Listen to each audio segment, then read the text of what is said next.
So it's actually the next day now, and I'm still working on this project. So yesterday we got to the point where we had, this thing here pretty much shaped, and I've just been sort of brainstorming ways that I can, put a round little notch in the nut there. And I've been looking at the different files that I have and the different options I have at hand here. And of course, I said yesterday, you don't really want to. This is a triangular file, right? So I could do that, and I could put a little, a little groove in there, which is kind of a triangle shape. But that's really not what I want. I really want something that has, the same kind of shape, as more of like the kind of shape that, these strings have. So yeah, I don't really want to use that. And then of course I have a round file, but this is, a much bigger diameter, than the string that I'm trying to create the hole for. So that's gonna, it's gonna have a much bigger radius, and it's not going to be really the shape that I want it for.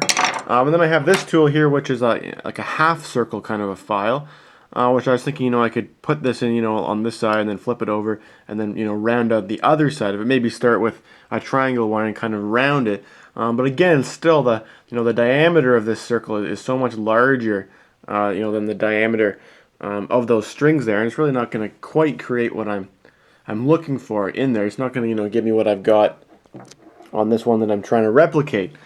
But so what I've been thinking, I had this other idea last night. I was thinking about, I guess in bed, I was thinking about it. And I was thinking about, well, why don't I start with, wouldn't it be nice if I had a file that was the kind of the diameter of a string? So what I've got here is a bundle of old acoustic guitar strings. So, what they are is they're basically, as I think of them, they're kind of like a file. Like they're a lot of them are like the metal wound kind, so they got, ridges all along them. So I was thinking if I could stretch one of these out, and then I could rub my nut here back and forth, along one of those rigid edges. It's going to give me the same effect as if I was using, the round file there, except it was much smaller. And it's just going to make a small little half circle notch in my nut there. So that's what I'm thinking of doing. I'm going to try and, this is all the different sizes of guitar string. I'm probably going to choose, try and find one that is about the same diameter as the largest string here. So I actually think that this one here has the largest diameter, even though this one's the lowest. It's different material, so it doesn't need to be quite as thick. So yeah, I'm thinking of trying to find a string that's about the same as that, and then I'm going to try and find some way of stretching it out so that I can rub this guy, the nut, back and forth along it, so I can achieve what I'm looking for. So this is what I came up with. I used that guitar string I was showing before. I actually ended up choosing the thickest guitar string, so I guess it would be an E string from a guitar. And I used my hacksaw and took the normal blade off, and then I attached the string onto both ends of it, and then I've tightened it up so it's like a harp now. It's a guitar string that's been stretched across this saw here. So I'm pretty sure this is going to work. I'm not sure whether I don't really want to put this like in a vise anymore, because it'll wreck the smooth finish that I got onto it. But I could probably put this in the vise, and then I'll just rub this back and forth along it. Before we do that, we've got to just draw out where the strings are going to go, where these grooves are going to go. Make sure we get it nice and evenly spaced apart on there. I think I did a pretty good job with this one here. They're probably pretty equally spaced, just by eyeballing it. So I might go off of that, or I might just measure it and figure out as well. So now you can see I've taken a ruler and I've measured out where all of the different strings go, all the little where the notches are. I made little etchings where they're going to go, and those etchings are going to be all turned into the grooves where the string goes. And you can see I've already started and I've already finished one of the four there using that special string saw thing that I made out of the hacksaw and the guitar string, and I'm fairly happy with how it worked. It didn't go quite as planned. It wasn't quite as easy as I thought it would be, I kind of expected that, the guitar string is, it's kind of rough. It's got all the little ribbings because of the the winding that goes around it, the metal wound part of the string.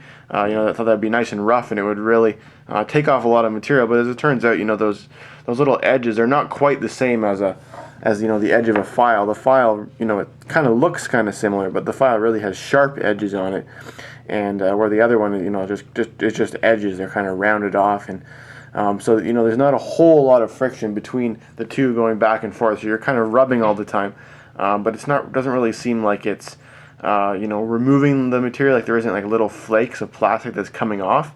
The plastic just kind of gets melted by the friction almost, and it just kind of gets pushed to the side. So after I was finished, rubbing it back and forth using the saw on here, there were still all these little edges that were kind of coming off, and I needed to use more sandpaper and a file to just get those little edges off, so I could make it look the way that it looks now. But I'm pretty happy with the final result. It just took quite a long time to get that one notch finished. So I got 3 more to go. So hopefully it won't work too badly. Another thing that I noticed, having used an old guitar string that was corroded, and it had kind of dirt and stuff on it just from being used while I was playing that guitar. As a result, it kind of that dirt stuff kind of gets rubbed into the plastic, and since it's white, it gets like kind of stained, and you have to actually I had to actually use this sandpaper to rub off those stains, just because I didn't really like how it looked, having those dirty little marks inside of the pure white plastic. So I'm going to continue on and make the 3 more notches. I'll show you the process of doing one more. So I guess next I'll do the one that was right beside the one that I've already done, and I'll try and make it look as similar as I can to that first one. And I'll show you the step-by-step process that I do while I'm working on it. So as you can see here, I've got my specialty saw that I've made here attached to the vise here on the workbench, and that just gives me a little bit more mobility, so I can put both hands onto this piece here, and I'm going back and forth. Basically, I'm using the vise as a third hand just to help me out a little bit. But yeah, so as I showed, I got the 1 notch cut there, and I'm ready to start on this next one that's right beside it. All I've got there so far is a little scratch that I made in the plastic surface there, just with a knife. But that's not enough of a scratch that it's gonna sit in when I'm rubbing it back and forth. So I'm just gonna use a triangular file here just to make that a little bit deeper, so that when I put it on here, it'll set in that groove, and then I'll be able to rock it back and forth and get it to go. So I'm just going to use one of these. It's a triangular shape of file. I'm just going to put it into the groove here, line up with the hole, and just back and forth. And for this step, I'm being very careful to make sure that I have this file so it's totally perpendicular to this here, because you obviously don't want your string to be going so it's not straight. So now, as you can see there, I've got it a little bit started. A little bit of a groove has started to form there, but it's a triangular groove, it's not a round groove. So that's where this tool comes in. And so now I got this little thing, so now when I set it on here, it locks right in there, it's not going to come off. And I made sure I got this string so it was nice and tight. And I found that just the way they're tied at both ends, they do they do pull through a little bit. The knots get a little bit tighter, and this comes a little bit looser. But every so often I have to take them off and retie them. But we're ready to go here, so just going to set this in the groove, like so, and then just spend a lot of time going back and forth on here. I'm trying to get the full length of this thing. You'll find that this thing gets heated up pretty quickly. Right there, it's actually a little bit hard to hold on to, just because there's so much friction there. But that helps by spreading it out so it's lots of distance, so the heat gets dissipated across the whole string there. But yeah, so I spent quite a bit of time for the first one, just going back and forth. As I said, the string isn't very sharp. Each of those little ribs that's on here from the windings, they're rounded. They're not like like a blade. They're not like on a file where they're actually made to be sharp. They're made to be smooth, so you're not gonna hurt your finger. There's not gonna be too much friction on your finger when you're sliding your finger back and forth. That's pretty hot again. So as you can see there, it's starting to happen. But as you can see, kind of the edges are kind of sticking up above the top surface there. And that's because the plastic isn't really getting shaved off. It's just kind of getting mushed, like I don't even know how to describe it. Just kind of getting, kind of pushed off to the side. It's not getting removed. So I'm just going to keep working at it till it's as deep as the first one there. And then after it is, I'll just clean it up with the file, a round file probably, and I'll show you how that looks. So I'm just going to keep rubbing back and forth on here until it's as deep as the first one. So there's what she looks like now. I think I got them, so they're pretty similar in the amount of depth that I put into that. You can see the new one is, quite dirty looking. That's because of the string was old and it had lots of discoloration in it, and that kind of gets carried over.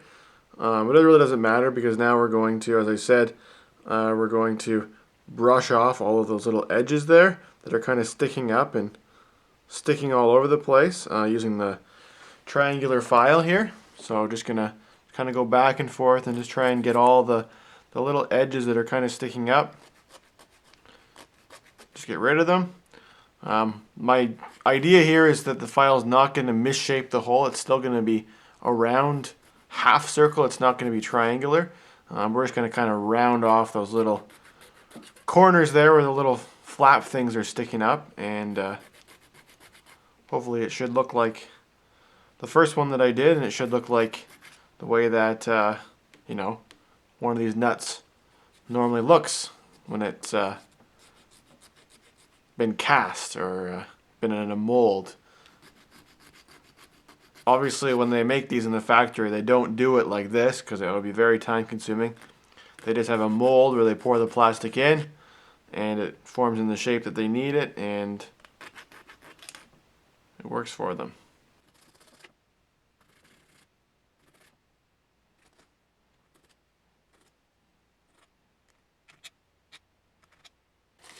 And using light sandpaper for this is also pretty helpful.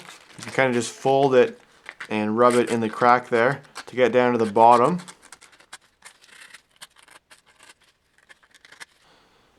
And there you have it. I'm pretty satisfied with that. Those both look, very, very much the same. Pretty much the same depth. And they still have that nice rounded bottom shape that I'm looking for. So hopefully that'll work.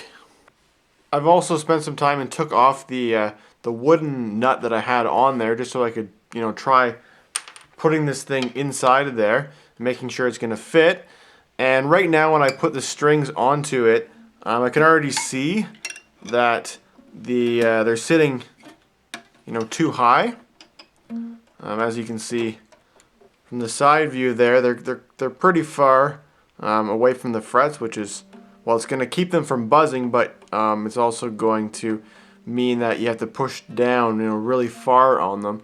And it's also going to mean there's, going to have poor intonation. All the notes you play are going to sound out of tune. So I was thinking about that. Does that mean I have to make these holes here any deeper? But no, it doesn't, because you don't want these to be, too deep into there. You kind of just want them so they're not, so they're not sticking out the top, so that they're inside there. But what we can do to lower this thing down is we'll take it off of here, and then I'll just sand down the bottom surface so that it will, go lower down after it's been glued. So I'm just going to finish off these two grooves here now, and then we'll be able to worry about getting the height so that it's right for this ukulele here.